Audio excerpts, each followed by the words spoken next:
heart attack, fast fatal heart impact, past painful scars. In fact, I blast tasteful bars and pass. I back up my actions, fact don't ask, grab reactions, jacked attack with every word, then act with class as they hear me snap. I got nothing to lose, cause I fought and felt the bruise. Now I'm not the one confused, call the shots and they produce. I ain't lost, I'm finally loose, pick a new submerged juice. I need the views to boost me to a new abuse of being used. Everybody wants a piece now, y'all can rest in peace now. You're dead to me, so peace out. Remember you're discreet now, get ready for defeat now.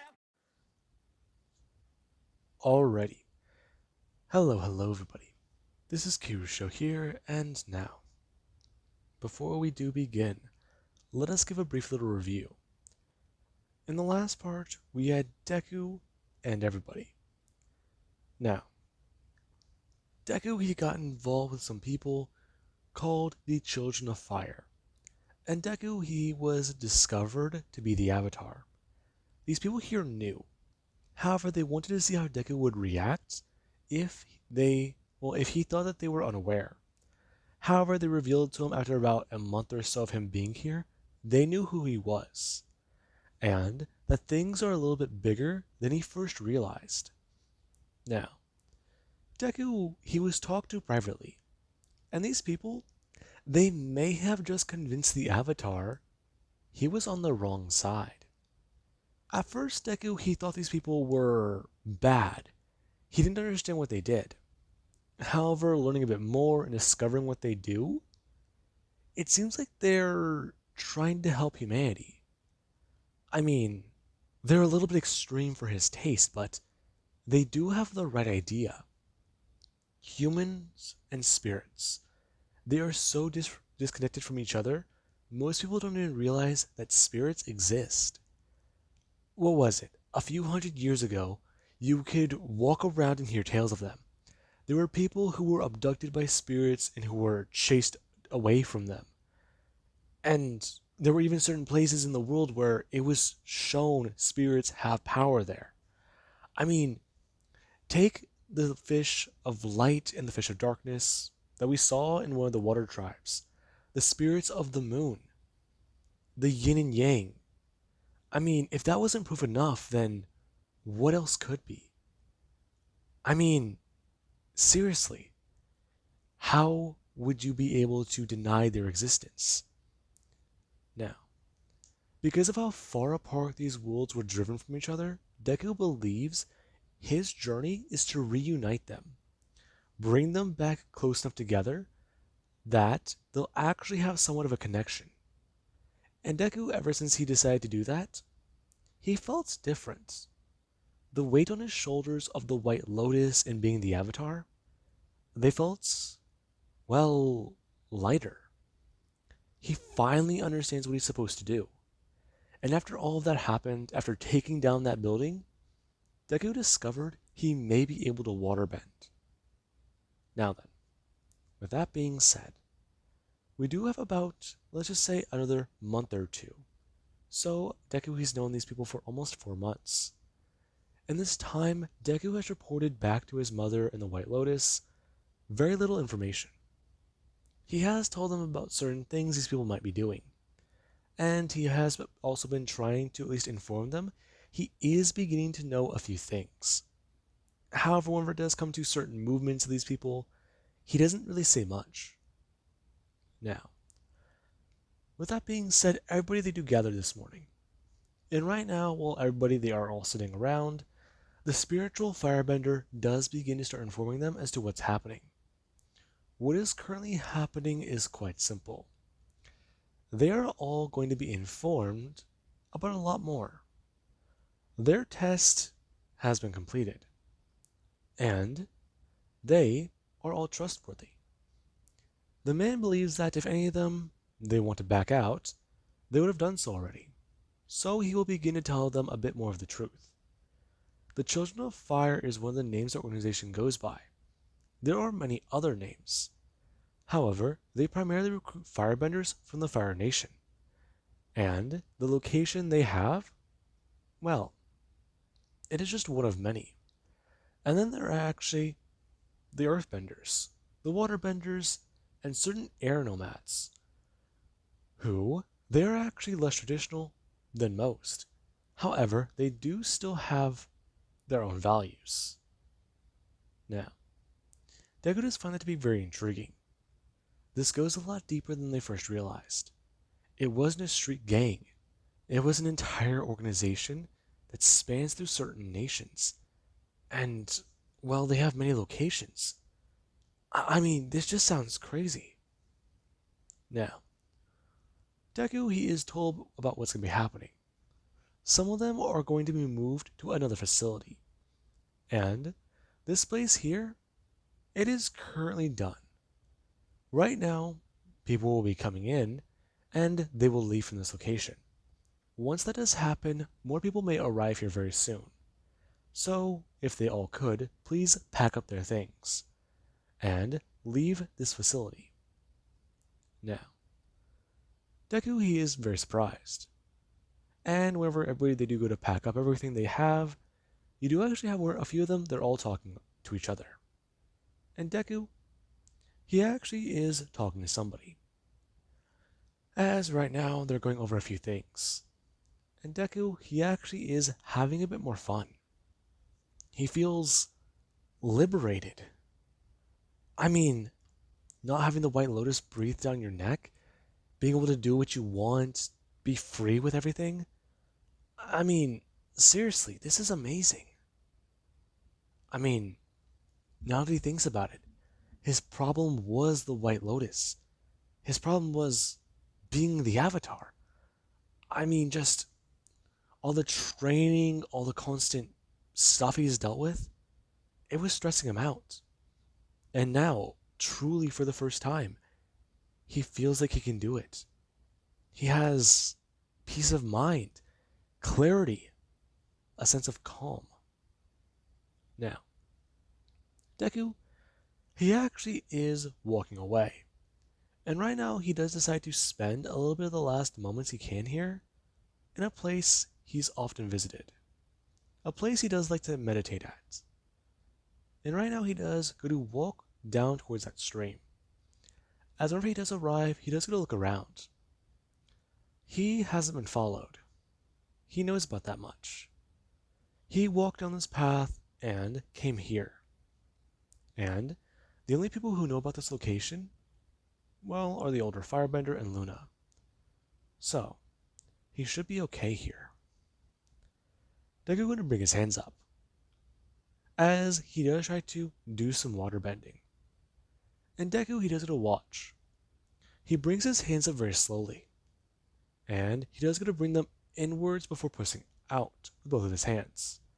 Him trying to move the water slowly. And whenever Deku is going to watch the water move, he actually does feel a bit happy. Him somewhat smiling before going to bring his hands upwards to make the water float up into the air. And Deku, he does going to do that. As when that does actually happen, he does going to bring the water back down. Before just going to bring it back up, and then just going to have a ball of it float over to him. And Deku is just going to hold the water almost like a baseball. It just floating above his hand.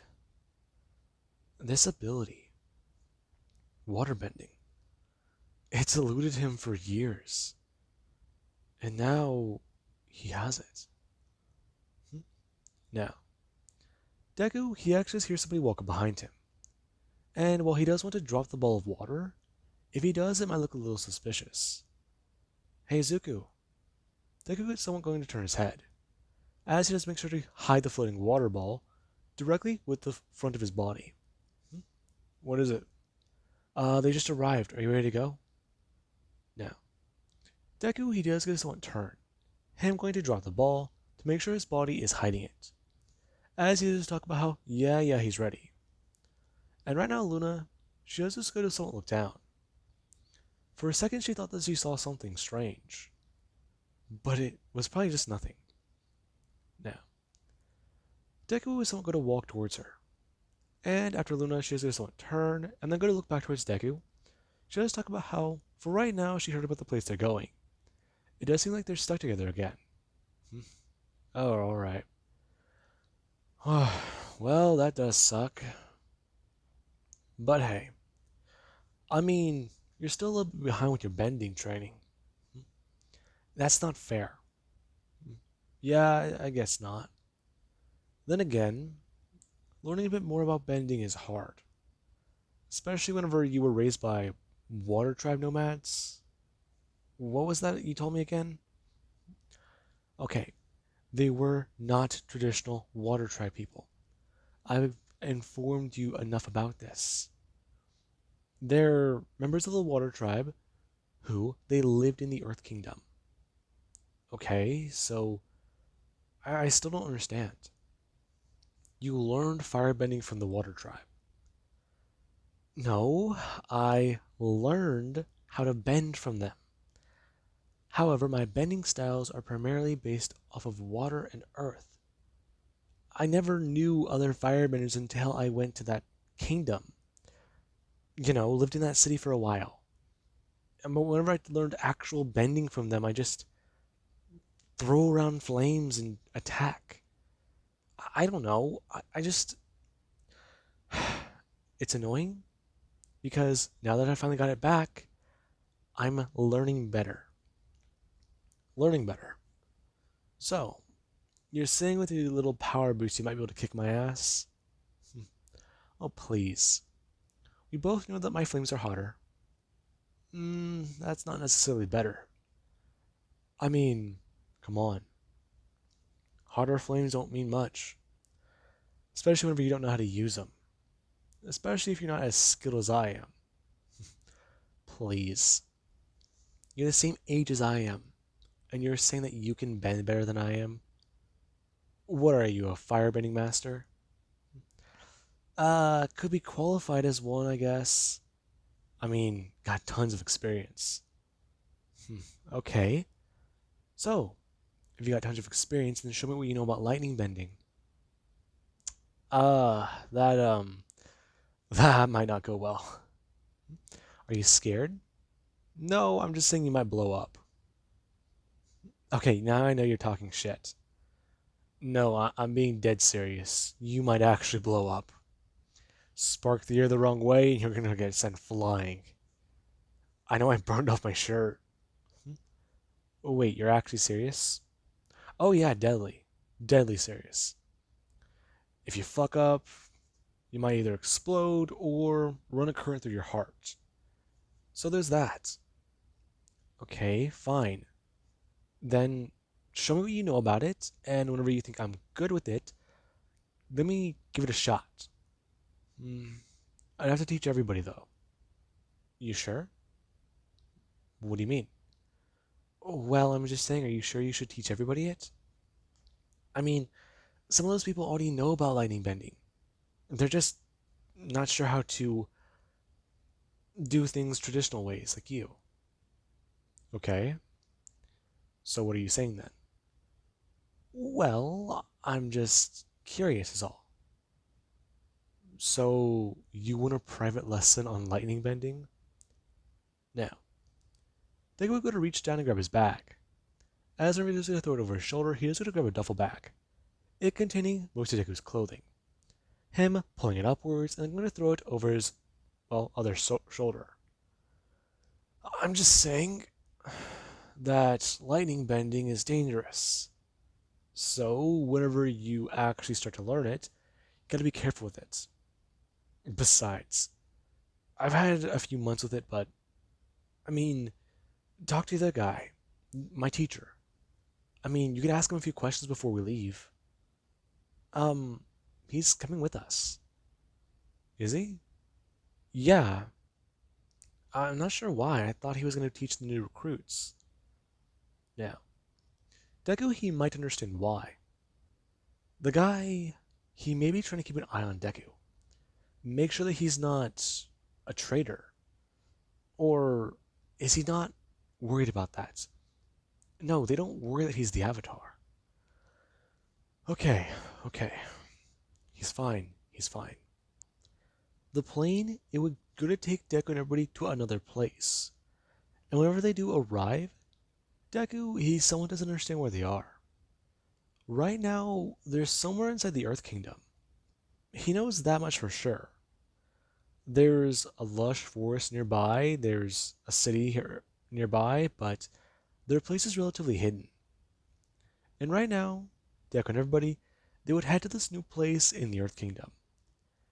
And some people, they're a bit confused. With how far out in the wilderness, some were worried about whether or not they get reception to be able to call people they know. However, it was surprising to find out that this place, it actually is somewhat on the grid. However, they're being introduced to a lot more things now. They are being introduced to things like the fact that this place has proper electricity, it has proper showers, it has proper facilities, and right now, it even does have a bit more benders. Now, it's very intriguing. Deku, whenever he does arrive, he does get off the plane with everybody else. And whenever this does happen, we do actually have where a few benders they are there. They heard about the new arrivals. And there actually was a firebender here who was very intrigued to see Deku. They heard that he was a prodigy, from what they do understand. And they even did hear about Luna, the blue flamed firebender. Now, whenever Deku and Luna do get off the plane, you do actually have where Luna, she is going to meet this person. And when this does actually happen, Deku, he is very intrigued to see them. As we do actually have... I want to make this original character, or am I just making an MHA character? I'm not too sure. Because I was just going to say Kirishima, but I feel like that'd be a little too obvious. Because red, flames. Anyways, I might just make this an OC, so we'll just call him the Firebender for right now. Now, the Firebender we're going to talk, and express to Deku about how he heard a lot about him, since he was actually a teacher at that facility. And Deku, he does just shake their hands. And he does at least go to express that he knows a lot about firebending. He had a proper teacher. And he's even learned a lot from other firebenders at the facility. Really? Yes, I have. You see, what was his name? Now, the man will come walking up, expressing to Deku that it is quite alright.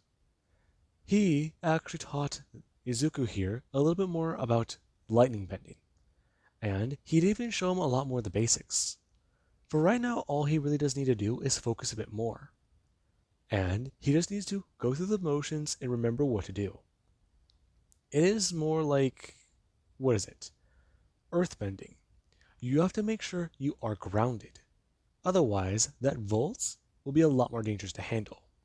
Make sure your footing is proper. And make sure you are careful. Now, the man, or the firebender, they actually start talking to this older man. And they do even start asking a few questions about the same bending style. And they do even go to bring up a bending style that Deku he's never really heard of. As they're going to try and ask about combustion bending. And Deku, he's taken aback by that.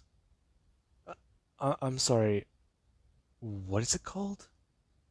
You've never heard of it? Heard of what? Are you serious? Combustion bending. I mean, it's the rarest form of firebending. Is it? Oh my god. Okay. Yes, it is. Young Izuku, fire bending that way is very dangerous as well. In fact, it is the most dangerous form. No more dangerous form has been found. And, well, it is to firebenders as bloodbending is to waterbenders. It can be looked down upon, especially because those who master the technique, they are very much limited. It's turning your body into the flame and releasing that power. I'm just... What does it do? Oh man, you're in for a shock, dude. Combustion bending is the coolest thing you can ever see. I mean, just look it up. What do you mean look it up? Okay, it basically allows you to make explosions with your mind. You're lying to me. That doesn't sound possible. Up, see right there? That's everybody's reaction. Young Izuku, it is quite possible. Deku turning to the man. What? Yes. Now, if you excuse me, I have a few things to attend to. I'm going to walk away. And Deku is going to meet a few other people. And right now, Deku, he does get to look around. And he does see somebody who he believes that they could help him. He sees a waterbender. Now, Deku, he does have a particular interest to learn more about this. However, there's a bit of a problem here. They know that he is a firebender. And if he goes to them asking about the waterbending styles, then that could look suspicious. Okay, so what's a good thing to do here? Hmm. Okay. Uh, Just a general interest would be good. Just that. Okay, ask questions. Just sort of study them. Go through the motions with flames and act like you're trying to develop another style. Okay, Izuku, calm down. It's not that hard. I mean, that's just that's just a waterbender. A girl, a pretty girl. Okay, snap out of it, you dumb fuck. Now, Deku, he actually is going to shake himself out of it. As Rita's going to shake his head, both Luna and the firebender do go to look at him. Ask him if he's okay. Yeah, sorry, I felt disoriented. I don't think my ears popped properly when we landed. My ears popped on the way up. Or the way down. No, hang on. Now, Deku does go to somewhat walk away, taking his stuff, as both the two do think that Deku just used it as a way to get out of the conversation. And Deku, well, that may be true. He's also just curious. As whenever he does get to talk to somebody, they do get to tell him about exactly where he's going to be. He'll be in the room in this area of, well, this facility. And Deku, he learns that apparently they're being broken up into different bending elements. Now, this is the way it's going to be. The way they're lined up here, there are at least different firebenders and different members of other bending. They're all going to be paired up in an area where their rooms are close by to each other. And the reason for that is quite simple. People here believe that if the other benders have to interact with each other, then it's going to be a lot simpler.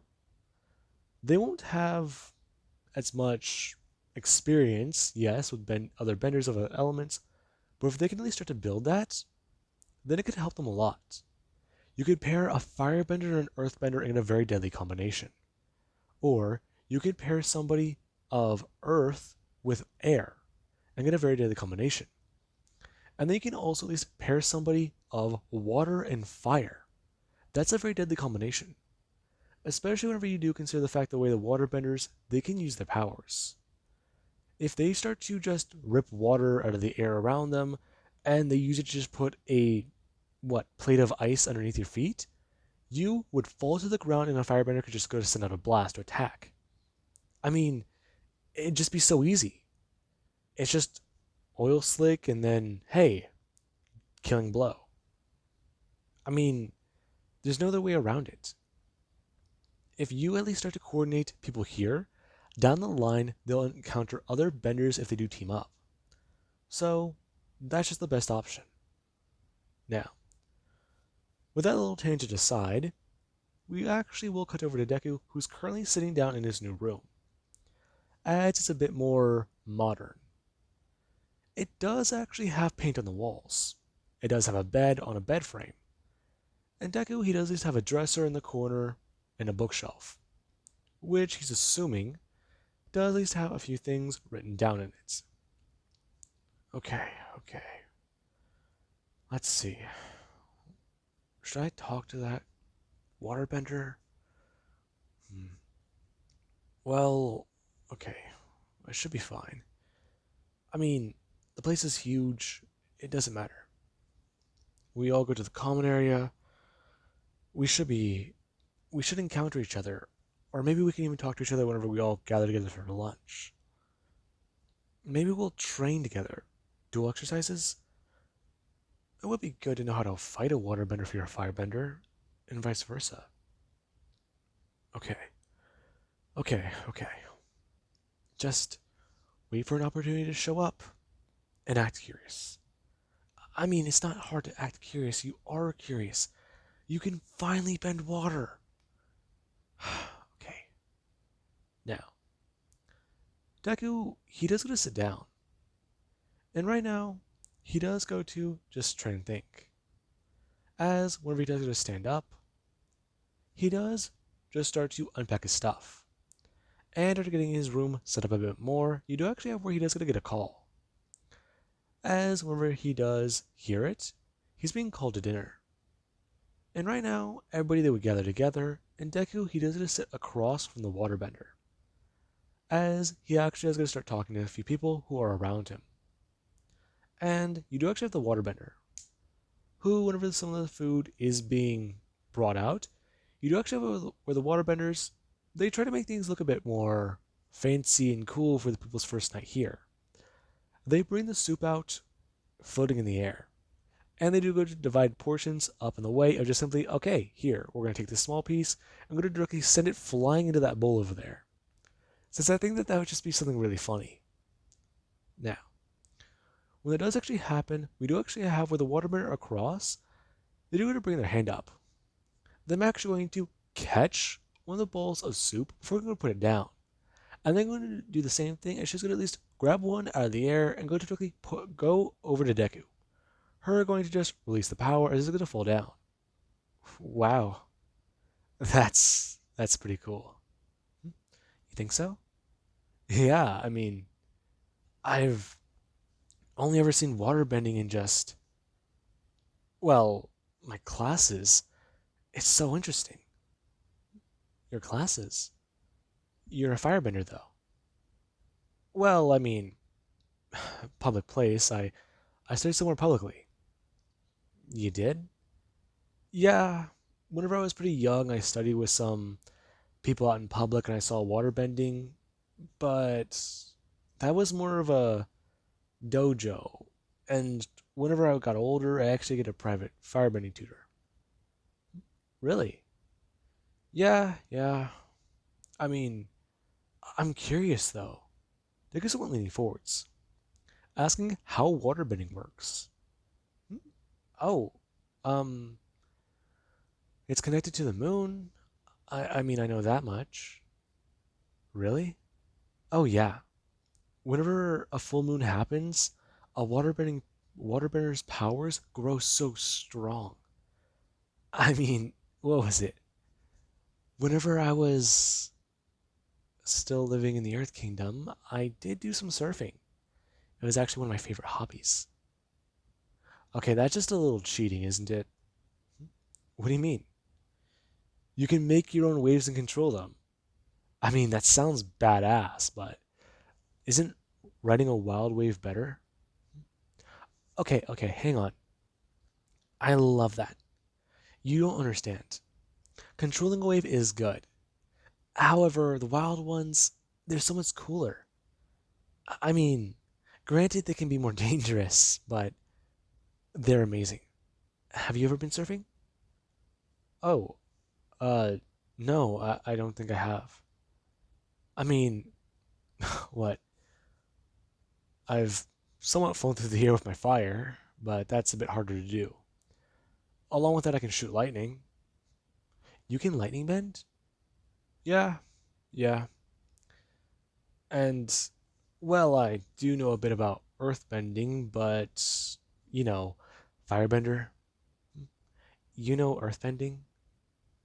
Now, a few people would go to freeze at that. As Deku talks about how he doesn't know earthbending. He knows an earthbending style. There's a difference.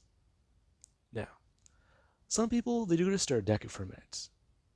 As Deku, he does is going to bring up his hands. As whenever he does go to grab something, he does go to directly pass it to somebody else after taking a piece, or let's just say a piece of bread out of it. a few people do go back to what they were doing. They thought that Deku, he said he could earthbend for a minute. But no, he just knows a style. Okay, that surprised them for a minute. Now, Deku, internally, he is screaming. Why did he say that? Why did he say he knew an earthbending style? That's pretty weird, isn't it? Okay, everyone's staring at him. Everyone is staring at him. They're staring at him. Oh god, they're staring at him. I'm gonna look around. No one's staring at him. Okay, good. You okay? Huh? Yeah, sorry. I just uh I just freaked out for a minute. You freaked out? Why? Uh well, I'm curious, and I am talking to a pretty girl. The water trap girl actress won't going to smile, and telling Deku that she'll talk waterbending with him. However, she actually is curious about a few things. Mainly, the idea as to what they're going to be doing next. Hmm? What do you mean? Well, I'm curious. We all just got here, and from what I know, I'm not sure what we're doing next. I mean, I'm curious as to whether or not we can find a good place here, but what do you think we're going to be doing? Oh, I'm not exactly too sure. That's a harder question to answer. Now, Deku would somewhat ask questions, and the girl, she actually is very intrigued as to why Deku, he actually has have this interest in it. He's asking good, legitimate questions. If she didn't know any better, he sounds like he's trying to learn it. Then again, it does make sense. He knows an earthbending style, and maybe he's trying to develop a water tribe one. Something that he can use to understand fighting, well, people better. It's actually kind of interesting. Maybe she could try and learn a firebending style? I mean, but how would that work with water? Okay, you produce flames, but you need to have water already. Okay, that does sound difficult. Now, Deku, after dinner is done, he does get to leave. And right now, whenever he does get to head back to his room, you do actually have where he does get to get there. He took a cup of tea with him. And Deku, he also did at least take a thermos. He talked about how he was going to be up tonight trying to do a few things. So for right now, he was going to be up a little late. And some people did get to warn him about what he might need to do. He might need to stay up for about an hour at most, since tomorrow they do have a few things they're going to be doing.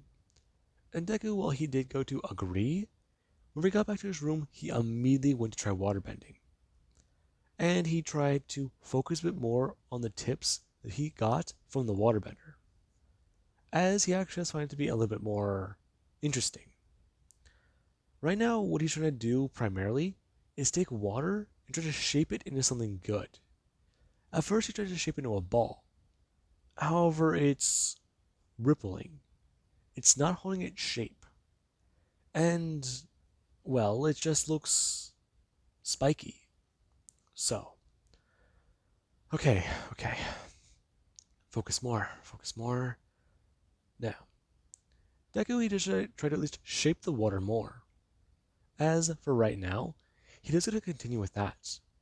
And I do believe that is a good point to leave this part off of. And I do hope you guys enjoyed. And to have an amazing day. I'll catch you guys in the next part.